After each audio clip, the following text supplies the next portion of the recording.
নমস্কার বন্ধুরা, সবাই কেমন আছেন? আমি সংঘমিত্রা সাহা আর আপনারা দেখছেন আদ্রিস মাসালা কিচেন। আজকে আমি আপনাদের সামনে রান্না করে দেখাবো ভেজ কাকলেট। বাড়িতে থাকা উপকরণ দিয়েই আপনারা তৈরি করে ফেলতে পারবেন এই ভেজ কাকলেট। আর যেটা কিনা খুব স্বাস্থ্যকর, বাচ্চাদেরও কিন্তু খুব টেস্ট লাগবে আর পুরোপুরি ভেজ। আজকে কিন্তু আমরা এর মধ্যে কোনো পেঁয়াজ রসুন ব্যবহার করব না। মানে নিরামিষ দিনেও কিন্তু আপনারা অনায়াসে এই ভেজ কাটলেটটা তৈরি করে ফেলতে পারবেন। তো চলুন শুরু করছি ভেজ কাটলেট। এর জন্য আমরা একটা ছোট মাপের বিট নিয়েছি। আপনারা আপনাদের মতন বড় সাইজেরও নিতে পারেন। যদি বেশি পরিমাণে করেন তাহলে বড় মাপের নেবেন। আমি একটা ছোট মিডিয়াম বলতে পারেন এরকম একটা বিট নিয়েছি। বিটের খোসাটাকে ছাড়িয়ে নিয়ে এইবারে আমরা এটাকে গ্রেটারে গ্রেট করে নেব, মানে একদম কুচিয়ে নেব। আমরা বিটটাকে গ্রেট করে নিয়েছি। এইবারে আমরা এর মধ্যে দিয়ে দেবো একে একে সব মশলা। তো আমরা এর মধ্যে দিচ্ছি ঝাল, 2টো কাঁচা লঙ্কা দিচ্ছি। আপনারা চাইলে এই কাঁচা লঙ্কাটার পেস্টও দিতে পারেন, আমি এখানে কুচিয়ে ব্যবহার করছি। আর না চাইলে আপনারা কিন্তু গোলমরিচের গুঁড়োও ব্যবহার করতে পারেন। বাচ্চারা খেলে কিন্তু এই কাঁচা লঙ্কার কুচিটা স্কিপ করে দেবেন, তার পরিবর্তে বাটা লঙ্কা ব্যবহার করবেন। তো আমরা এখানে বিট নিয়েছি কাঁচা লঙ্কা। এইবারে নেব বেঁচে যাওয়া ব্রেড।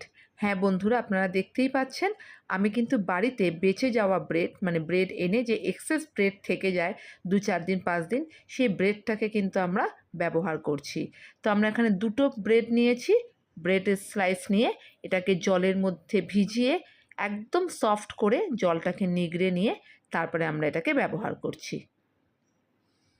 বাড়িতে যখন এই ব্রেড আসে তখনই কিন্তু যদি বেঁচে যায় 2টোকে সাইড করে রেখে দেবেন, একদিন বানিয়ে ফেলবেন এই ভেজ কাটলেটটা। এরপর আমরা পাউরুটিটাকে দিয়ে দিলাম এর মধ্যে, আর দেবো এর মধ্যে আলু। একটা বড় মাপের আলু আমরা এটাকে সেদ্ধ করে নিয়েছি খোসা সমেত। আমি কিন্তু এই সেদ্ধটা মাইক্রোওভেনে করেছি, আপনারা চাইলে প্রেশার কুকারে কিংবা এমনি বাটিতে গরম জলে সেদ্ধ করে নিতে পারেন। তো এবার খোসাটাকে ছাড়িয়ে আমরা এই আলুটাকেও ব্যবহার করব এর মধ্যে। আলুটাকে এর মধ্যে দিয়ে আলুটাকে আমি ম্যাশ করে নেব। কাঁটা চামচের সাহায্যে এটাকে ভালোভাবে ম্যাশ করে নিয়েছি। এবার দিচ্ছি চাট মশলা। এর মধ্যে চাট মশলা দিয়ে দিলাম। দিচ্ছি জিরের গুঁড়ো, হাফ চামচের মতন জিরের গুঁড়ো, মানে হাফ টেবিল চামচের মতন দিচ্ছি জিরের গুঁড়ো। ঝালের জন্য দিচ্ছি সামান্য একটু লাল লঙ্কার গুঁড়ো। বন্ধুরা, আপনারা কিন্তু এই ভেজ কাটলেটটা বাচ্চাদের টিফিনেও কিন্তু তৈরি করে দিতে পারেন। এবারে এতে দেবো স্বাদ মতন নুন। আপনারা চাইলে কিন্তু এর মধ্যে আরও ভেজিটেবলস দিতে পারেন, কড়াইশুঁটি, গাজর এগুলো দিতে পারেন। আমি কিন্তু এগুলো দিইনি। যতটুকু বাড়িতে থাকবে মজুদ ঠিক সেটুখানি দিয়েই কিন্তু আজকে আমি তৈরি করে ফেলেছি এই ভেজ কাটলেটটা। দিয়ে দিলাম বেসন, বাইন্ডিংয়ের জন্য দিয়ে দিলাম বেসনটা, 1 টেবিল চামচের মতন বেসন দিয়েছি। এইবারে আমরা এটাকে খুব ভালো করে মেখে নেব। ঠিক যেরকম আমরা আটা মাখি, আটার একটা ডো তৈরি করি, সেরকমভাবেই যাতে একটা টাইট একটা ডো তৈরি হয় সেইভাবে এটাকে আমরা মেখে নেব। বন্ধুরা, আপনারা কিন্তু এটাকে বিকেলের স্ন্যাক্স হিসাবেও তৈরি করে ফেলতে পারেন, টিফিন রেসিপি হিসাবে। তো ভালোভাবে মেখে নিচ্ছি। একটু আলু ছিল শক্ত, সেটাকে আমরা হাতের সাহায্যে ভালোভাবে মেখে নিচ্ছি। তো দেখুন, একটা আটার যেরকম আমরা ডো তৈরি করি ঠিক ওরকম ডো হয়েছে। এটাকে আমরা 5 থেকে 10 মিনিট একটু রেস্টে রেখে দেবো। যতক্ষণ এটা রেস্টে থাকবে ততক্ষণে চলুন আমরা এর জন্য ফ্রাইং প্যানটাকে বসিয়ে তেলটাকে গরম করে নিই। আর এটা কিন্তু আমরা অবশ্যই সাদা তেলে করব ফ্রাইটা। আপনারা চাইলে কিন্তু পুরো ছাকা তেলে ফ্রাই না করে তেলে ব্রাশ করেও আপনারা যেরকম টিকিয়া করে সেইভাবেও করতে পারেন। আজকে আমি একটু তেলে ফ্রাই করব। আমি এখানে তেলটা গরম হতে বসিয়ে দিচ্ছি। যতক্ষণ তেলটা গরম হচ্ছে ততক্ষণে চলুন আমরা এর জন্য ডোগুলোকে বানিয়ে নিই। তো এরকম ছোটো ছোটো করে লেচি কেটে কেটে আমরা কিন্তু ঠিক যেরকম টিকিয়া করি ওইভাবে করছি। আপনারা যার যেরকম মন চায় সেরকম শেপে কিন্তু দিতে পারেন, লম্বা, ত্রিকোণ, যার যেরকম মন চায়। তবে আমি এখানে যেরকম টিকিয়া গোল গোল হয় ঠিক ওইভাবেই কিন্তু করছি। খুব বেশি বড় মাপের করছি না। ছোটো ছোটো করে লেচি যেরকম আমরা লুচির লেচি কাটি ওইভাবে করে আমরা হাতের সাহায্যে প্রেস করে ঠিক টিকিয়ার আকারে গড়ে নিচ্ছি।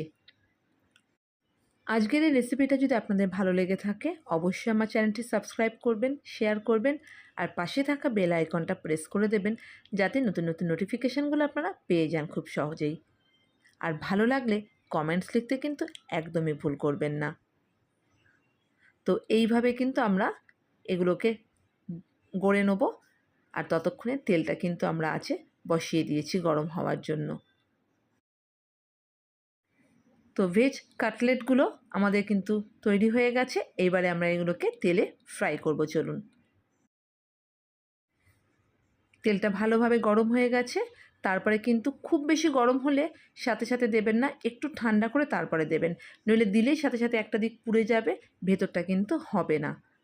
তো আমাদের তেলটা হয়ে গেছিলো, একটু ঠান্ডা করে নিয়ে তারপরে গ্যাসের আঁচটাকে একদম কমিয়ে এটাকে আমরা ফ্রাই হতে দিলাম। 3-4 মিনিট হয়ে গেলে তারপরে আমরা এটাকে উল্টে আর একটা দিক ফ্রাই করে নেব। তো বন্ধুরা দেখুন কত কালারফুল লাগছে না? যতটা দেখতে ভালো লাগছে খেতে কিন্তু ততটাই ভালো। তো আমরা এটাকে উল্টে দিয়েছিলাম, উল্টে আর একটা দিকও আমরা লালচে করে ফ্রাই করে নিচ্ছি। বিট দেওয়ার দরুন কিন্তু এটা কিন্তু এমনিতেই লালচে হয়েছে, দেখতে কিন্তু দারুণ লাগছে। তো আমরা যখন তুলব তখন অবশ্যই গ্যাসের আঁচটাকে বাড়িয়ে তুলব যাতে এক্সেস তেলটা বেরিয়ে যায়। আপনারা চাইলে কিন্তু টিস্যু পেপার যদি থাকে এইটা তোলার পরে টিস্যু পেপারে কিছুটা রেখে দেবেন কিছুক্ষণ, যাতে এক্সেস তেলটা টিস্যু পেপার সোক করে নেয়। তো দেখুন বন্ধুরা আমাদের কিন্তু ভেজ কাটলেট হয়ে গেছে। আবারও বাকিগুলোকে আমরা ঠিক একই পদ্ধতিতে আমরা এগুলোকেও ফ্রাই করে নেব। আপনারা চাইলে কিন্তু এই ভেজ কাটলেটগুলোকে ব্রেডের সাথে দিয়েও কিন্তু সার্ভ করতে পারেন টিফিনে। ঠিক বার্গারের যেরকম প্যাটিগুলো হয় সেরকম ভেজ প্যাটি হিসেবে আপনারা এটাকে সার্ভ করবেন। একটা দিক হয়ে গেছে, আমি আর একটা দিকও ঠিক উল্টে পাল্টে দিলাম। এই ভেজ কাটলেটগুলো আপনারা কিন্তু সস কিংবা মেয়োনিজের সাথে বাচ্চা থেকে বড় সবাইকে পরিবেশন করতে পারেন। খেতে কিন্তু দারুণ হয় বন্ধুরা। পুরোপুরি ভেজ, পেঁয়াজ রসুন নেই। আপনারা নিরামিষ দিনে কিংবা যারা নিরামিষ ভোজী আছে তাদের জন্য কিন্তু অনায়াসেই তৈরি করে ফেলতে পারবেন। বন্ধুরা আমাদের কিন্তু ভেজ কাটলেট একদম তৈরি হয়ে গেছে পরিবেশন করার জন্য।